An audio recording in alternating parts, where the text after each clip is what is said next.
Grandmaster MacKenzie actually opened the doors to his first school. Here we are 30 years later standing on the same stage together. So I always say sometimes I think things were meant to be. All the people who are up here are very big contributors to our programs, to our communities, and to what we do here. So first I'd like to recognize our staff team. So anybody who is a full-time or part-time staff member or instructor at our schools, please just come up please towards the front. And those who are on the stage, please stand. Those who help out in any way at the school, who are instructors, part-time or other. Let's give all these people a big, big round of applause.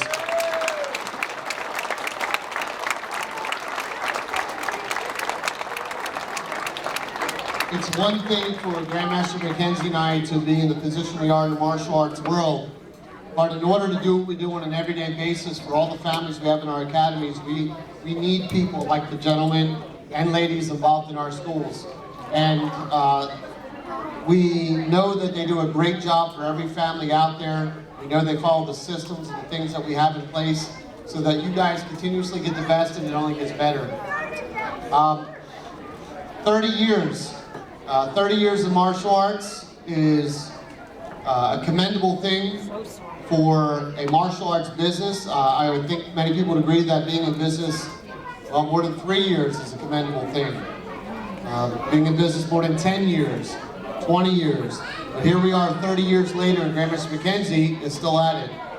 And I really want to give him a big round of applause for sticking through all those hard times, through the recessions, through tough times, through learning curves, through different instructors, and all those different things, and the school is still there. It's still as vibrant, as strong, and as much of a positive force in the community as ever. So let's just give Grandmaster MacKenzie a big round of applause, guys.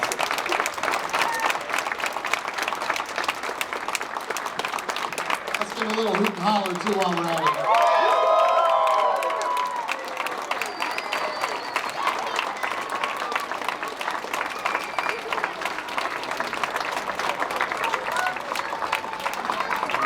I think that's the first time I saw him blush. I do want to say that, you know, in the 26 years I've known Grandmaster MacKenzie, it's been nothing but exciting. It's been nothing but a wild ride. And we have some guests here tonight. I don't want to take up too much of your time. They took the time to come out. We have some other words, but first I'd like to bring up Mayor Rick Taylor from our Pennsauken location. Mayor Rick Taylor from Pennsauken. Thank you for being here tonight, sir. Thank you very much. 30 years. Wow. You're doing something right. We have a proclamation here for you, Grandmaster, and it reads as follows. In honor of Grandmaster Kenneth MacKenzie for outstanding community leadership. Whereas we gather today to honor Grandmaster Kenneth MacKenzie for his commitment and leadership throughout the communities of Camden County and for his contribution to Pennsauken Township. Through his business, MacKenzie's Martial Arts, Grandmaster MacKenzie has inspired countless young people and has made a tremendous difference in the futures of many. And whereas, as Napoleon once said, that a leader is a dealer in hope. For 19 years, MacKenzie Martial Arts School has been a staple in Pennsauken and has provided hope to many. In addition to teaching the traditional tenets of martial arts, Grandmaster MacKenzie also established a curriculum special for children under 5, which often helps students that face developmental challenges. He gave faith to children and parents that wanted to help their children grow and learn. And whereas leading by example is the hallmark of a good mentor, volunteering has always been important to Grandmaster MacKenzie. Multiple times a year, he hosts a free women's self-defense seminar. You're never going to teach my wife this, right? All right. No, I'm kidding. I'd like her to know this. This would be good for her. The Camden County residents. In addition, Grandmaster MacKenzie is very dedicated to the nonprofit organization of Small Steps in Speech, which assists children with speech and language disorders by funding supplemental therapies as well as providing grants to charities that serve children with communication disorders. He hopes to double the school's contribution to Small Steps in May when he once again organizes the 6th annual MacKenzie and Yates Classic Car Show. Now therefore, I, Rick Taylor, Mayor of Pennsauken, along with the members of Township Committee, hereby honor Grandmaster Ken MacKenzie for his outstanding community leadership. We thank you for your contribution to Pennsauken and to all the people that you continue to mentor through your good works. We wish you continued success in all your endeavors. Congratulations.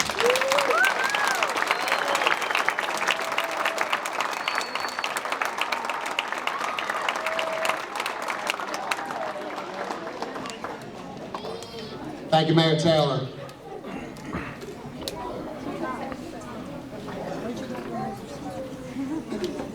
You know, one of our mission statements in our schools is that we try to change people. We try to change them for the better. We try to make a difference in their life, something that will last them a lifetime. And I run across black belts from 15, 20 years ago, and they still tell me all the stories, all the memories, all the things, all the influence that it's had to them over the years. And I know Grandmaster MacKenzie thinks about that every week, every day, and he still is on that mission every day to do that. We've had some other awards here from some other people that I'm really thankful that Mayor Taylor was able to stay for a few minutes. These gentlemen have very, very, very busy schedules, and we're very happy that they could take the time to reach out to us and do some of these things as well. So I have a few other awards here that I'm going to present, and then I'm going to bring up another good friend of ours, Mr. Steve Askew, to help me out with a few other things here in a few minutes. From Voorhees Township, we have a proclamation here from Mayor McNonian. Whereas the Township of Voorhees takes great pride in the accomplishments of its residents and business persons, and whereas MacKenzie's Martial Arts Voorhees has proudly served Voorhees Township as well as surrounding communities for 30 years. And whereas MacKenzie's Martial Arts continuously supports our community by providing educational presentations to local schools, hosting free workshops for local and state law enforcement and military personnel, and providing self-defense courses and workshops, especially for women's safety and empowerment. Whereas MacKenzie's Martial Arts contributes back to the community by donating annually to local and national charities. Now therefore, the Mayor and Township Committee of the Township of Voorhees, as well as all its citizens, wish to congratulate and honor MacKenzie's Martial Arts on the occasion of its 30th anniversary. Presented by Mayor Michael McNonian, Mayor of Voorhees Township.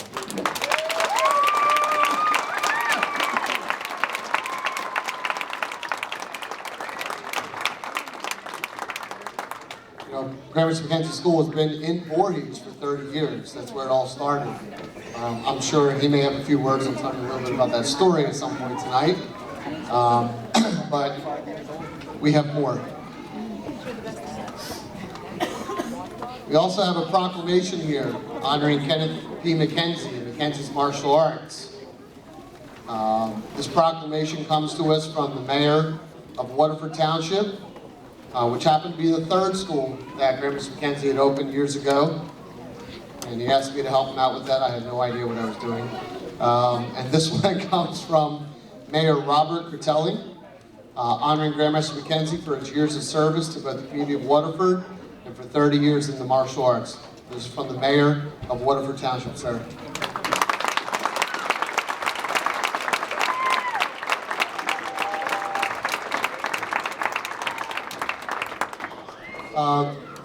Mr. Steve Askew here is a great person, is a very big advocate for helping things happen in our communities.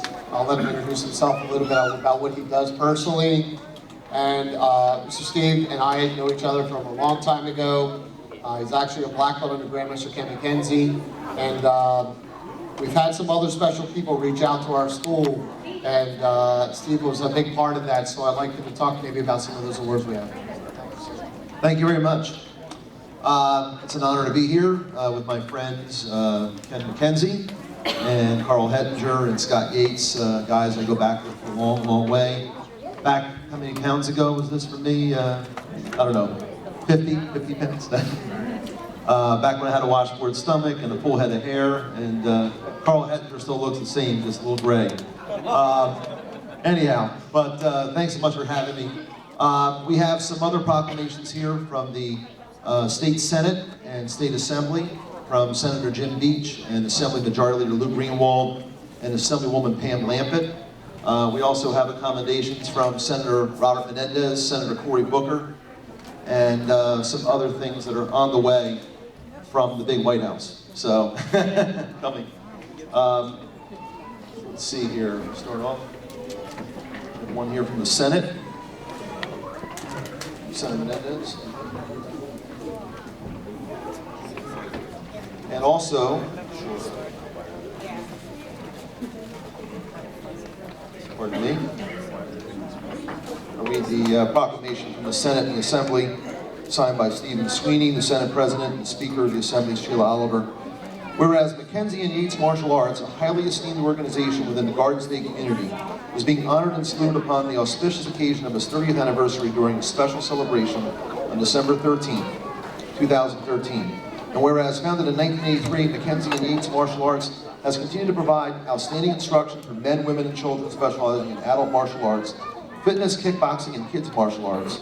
And whereas in addition, MacKenzie and Yates Martial Arts has compiled a remarkable record of service and significant contributions and benefit to the community through its support of local businesses and extension programs, and is renowned as one of the most popular and respected martial arts academies in southern New Jersey. And whereas under the superior leadership of Chief Master Scott Yates and Grandmaster Kenneth P. MacKenzie and Yates Martial Arts has ably provided its students with the physical and mental strength required for martial arts training. And whereas the strength and success of the state of New Jersey, the vitality of its communities, and the effectiveness of our American society depend in great measure upon concerned and devoted organizations exemplified by MacKenzie and Yates Martial Arts. Now therefore, be it resolved by the Senate General Assembly of the State of New Jersey that this legislature hereby honors and congratulates MacKenzie and Yates Martial Arts on its 30th anniversary, joins in commending its meritorious history of service and commitment to the citizens of New Jersey for 3 decades, and extends best wishes for continued success and vigor. And be it further resolved that a duly authenticated copy of this resolution, signed by the Senate President and the Assembly Speaker and attested by the Senate Secretary and the Assembly Clerk, be transmitted to MacKenzie and Yates Martial Arts. Congratulations.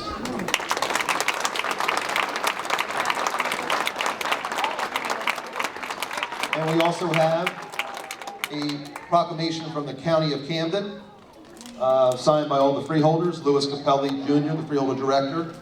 As well, I won't read this full one, but it's a very nice proclamation. I'm sure it'll fit very nicely in your office. In many combinations. So, thank you very much.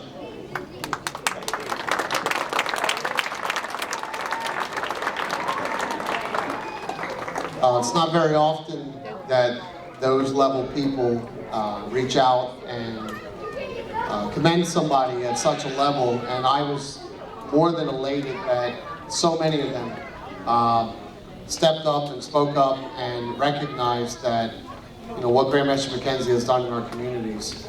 And there are multiple people here who help run schools and help do things in our communities that we just want to continue that mission. And you guys will see every so often we'll ask you guys to refer some people to us.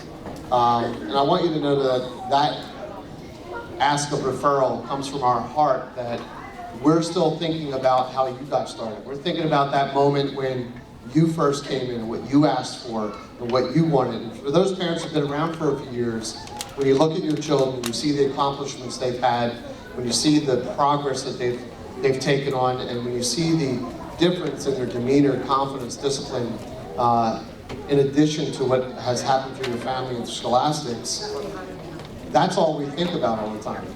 And that's all we ever wish on everybody. And it's really nice when these level people reach out and recognize that in our communities, because we want to be a part of that change and a part of that difference as well. So Steve, thank you very much for that as well.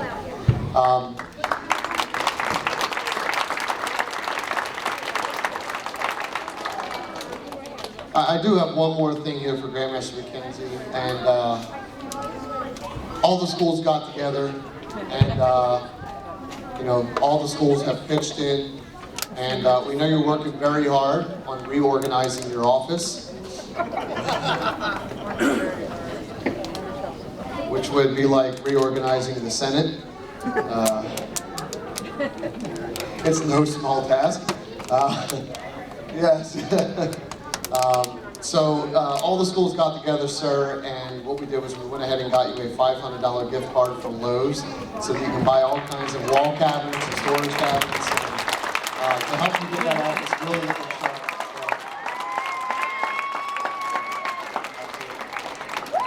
At this time, I know he's going to hate it, but I'm going to ask Grandmaster MacKenzie to say a few words.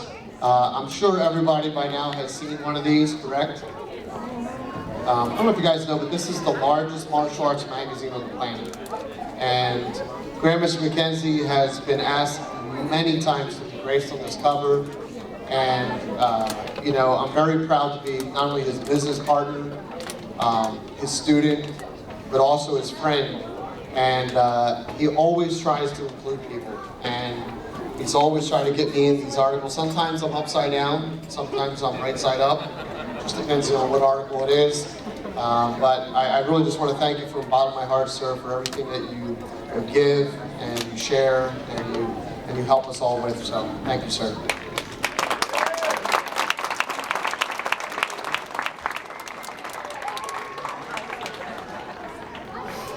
Back in 1968, when I was 4 years old, I took my very first, I can't say karate class because it was a judo class.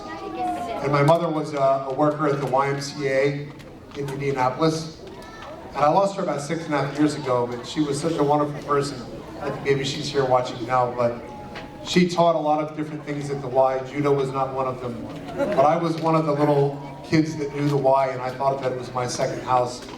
And I would watch the judo club, and they'd pull those old canvas horsehair mats out onto the racquetball court twice a week at night.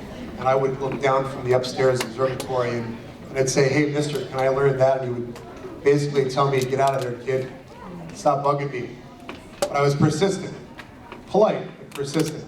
And eventually he invited me to come down onto that racquetball court, onto that mat, and he taught me the first footwork for the hip throw. A real judo hip throw. And he must have been a great follower because I was only 4 and he was big. And he flipped himself over me and did not crush me. And he landed and I felt like a superhero. And I knew that it was for me. And it wasn't at that time that I got to train full time. It wasn't until later, after I'd had a disease in my hip where I nearly lost my leg, that I was able to do the martial arts as a full-time student for therapy. And that was then in the mid-70s. And the martial arts that I just happened to try were the martial arts of Tae Kwon Do and Hapkido. And I didn't realize at that time that it was quite unusual for people to train in 2 arts or for an instructor to teach 2 arts. It was out of the ordinary. My instructor at that point had been a Marine and he had served 2 tours of duty in Vietnam. And when he and his fellow Marines from this area came back to the US, they brought with them their ROK Marine. ROK means Republic of Korea. That's the South Koreans. Their ROK Marine, Tae Kwon Do and Hapkido instructor. And they opened up a school and they started teaching right here in South Jersey. Well, my grandfather had been killed in World War II. He was a submariner and he died not in the Battle of Midway, but off of Midway Island. And my grandmother always was cautious about anything Japanese. So I don't mind Japanese people at all, but my grandmother was a different generation and a different feeling. And she was very against me doing karate because she thought that it was all Japanese. And one day I saw this sign that said Korean karate. And I said, "That's Korean." And that's why I was finally able to do it. And I didn't realize as a kid with a bad leg, and you've all seen me limp, I've limped every day of my life. I limped when I was younger, you knew it. Not as bad, it's a little more pronounced now. The ladies say it makes me look more attractive. But you know, it was tough, it was quite a challenge. It took me over 7 years to make my black belt. And over those years, every other student quit. My instructor had never had anybody make it to black belt. And I remember him telling me as a young boy, and if he was telling me because he was a negative person, then that's the way it felt. But if he was telling me that I would never become a black belt to challenge me, then he succeeded. Because he told me, he said, "You know what, Ken?" He said, "You'll never be a black belt because you can only kick with 1 leg." And I said, "Yes, sir, the way we do." But inside I'm thinking, "You're wrong. And I'm going to prove you wrong. I'm not going to tell you that I'm going to make black belt, I'm going to show you." And then over those 7.5 years, I became his first ever black belt. And it was very, very difficult. If you're having difficulties sometimes in your training, it's okay, I get it. The difference between you and the other guy is that you won't quit, you won't give up. You'll see it through and you'll decide to be successful. That's what I decided that I wanted for myself. Later on, after I became a black belt, and I opened my school when I was 19 years old, I was in college, and I had said to my instructor, why don't we open up a class for kids? And through the years, I was the kid that came through the program. He really didn't like working with children. And he said, no, I don't want any parts of that. If you want to open up a children's school, why don't you go ahead and do it on your own? So that's what happened. On November 12th, 1983, we opened up for the very first time. And I think it had to have been within that first year. My instructor had stopped teaching, and I found another master instructor who had been in Korea. He was an American that after his service in Korea as a military man in the Army, he stayed there and he lived in a place called Donggusan, near Mount Suisan. And he trained in traditional Tae Kwon Do, and he also learned Bulda Musul, which is another old martial art from Korea. And he learned that style from an old monk, and there are some pretty neat stories surrounding that. But a couple of his very top students are here tonight, and another one you know lives on the West Coast. You know Master Robert Ott, he's the master who is blind. He was one of those three people that I connected with. One of them was Steve Askew, and I'll tell you, we all just grew up as poor kids with no advantages, and we made something happen. We worked hard. We made something happen in our lives. And I'll tell you something that you can say Mr. Askew, but I'll say Steve because he's my brother. He went from being a poor kid from a single parent home like so many of us to playing golf with the President of the United States. And if you go onto his Facebook site, there's the picture of him with the President standing in front of Air Force One. You can make anything happen. And I'm so proud that you're my friend, Steve, and that, in fact, you're my brother. Let's hear it for him, please.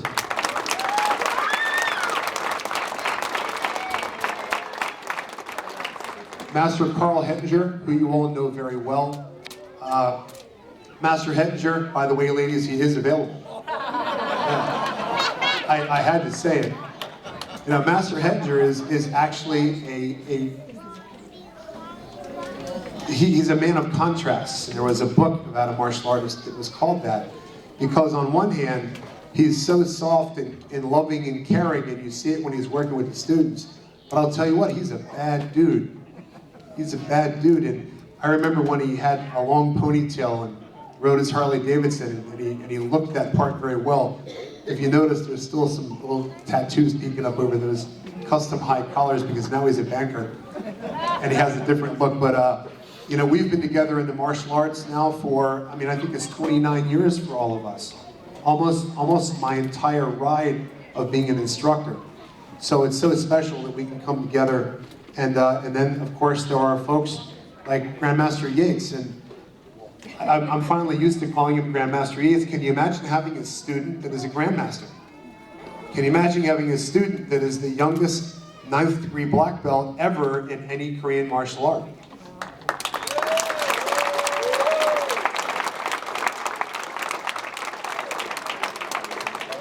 And what's really great is that I can't take the credit. I hope I was a piece of it, and I know that I was. All I had to do was light the fuse. He provided the dynamite. And he had to prove himself, and continues to have to prove himself in front of all of the old world grandmasters, guys that are at their sunset, as they say, because they're always skeptical. First of all, he's an American guy. He's a white guy, he's not Korean. And he's young. But when they see him in action, they're convinced real fast. And the founder of our art, Dojin Jihan Jae, is very proud. And I'm so proud to call him my business partner, my very, very good friend, my brother, my son, all of these different things. Don't worry, Mom and Dad, I'm not trying to steal them, but you know, we have all of these different relationships. If somebody could let Grandmaster George Elmer in, I see him at the door, and you don't want to get him angry. There he is. Yeah. So I've had the chance to be a kid that was supposed to be crippled. I went unconscious at an Elvis Presley concert. That's how long ago it was. It was taken to the hospital. My parents were told that I would not survive the night. My instructor told me I'd never become a black belt. I found out later from one of the first Korean masters that I came to know is that if you're not Korean, you can't become a master instructor. And I just said, yes, sir, and decided that I wasn't going to stop, and let's see where this journey takes us. And you never know where you're going to go unless you try, unless you put one foot in front of the other and start moving. Does that make sense? So the only thing that's going to limit your success would be you and your thinking, or lack of it. So be careful and decide that you want to do something special with your life. You know, I had a chance to be on the United States team, and I fought in Korea for the first time in 1997, and I was already over the hill. I was the oldest guy fighting on the team, and I didn't go there to lose, and I was fortunate enough to win the gold medal, and I won the gold medal every time that I went. It was 3 years, and I was able to serve as the team captain. So I've had a lot of excitement like that. I've had the chance to be on television and radio interviews and magazines, but I'll tell you the truth. What I still love the most out of all of this, other than the feeling that I got from training and being a martial artist, is the opportunity that I've had to work with people. And adults, it's not that I don't like you, but in particular young people. Helping to support parents, and sometimes parent, because we know the percentages these days. To help support families in building strong kids. And to really take the time to sit down, to get to know them, to talk about values, to get them to open up and share, to let them take ownership and all of these things that we need them to understand. Honesty, work ethic. We need them to build confidence. We need them to build self-esteem. And it's hard to talk about things like that. Those are intangibles, but we see it when it starts to occur. And the martial arts are the perfect vehicle for teaching all of those things to folks of all ages, but in particular young people. So if I were to sum up what I've loved most out of all of this, and what I'm looking forward to most going forward, it would have to be the opportunity to work with the kids. I can't do it alone. Parents, I'm getting older. I still love to be out there, but I don't love 7 classes in a row anymore, because it hurts. This next generation of instructors, some aren't that young, Master Blackman. But then we have some instructors who are out there that are, for the first time ever, we actually hired a couple of 14-year-olds this year, but when you meet them, you think that they're 18. They're sharp. If I can have some of those junior instructors, whether you're Storm, CIT, SWAT, or actually a junior paid staff, just come on up to the front, please, and be recognized. Kelvin, is that as fast as you can run? Where's Max? There he is. Whatever you do, don't mess up Max's hair. This next generation are already giving back, and they are, for the most part, other than Colin and Anthony, they're all younger than I was when I started teaching. So if I've been able to do anything special with my life, they already have a head start. And I'm looking forward to seeing what I can do in the years that I have, and I hope I have a few.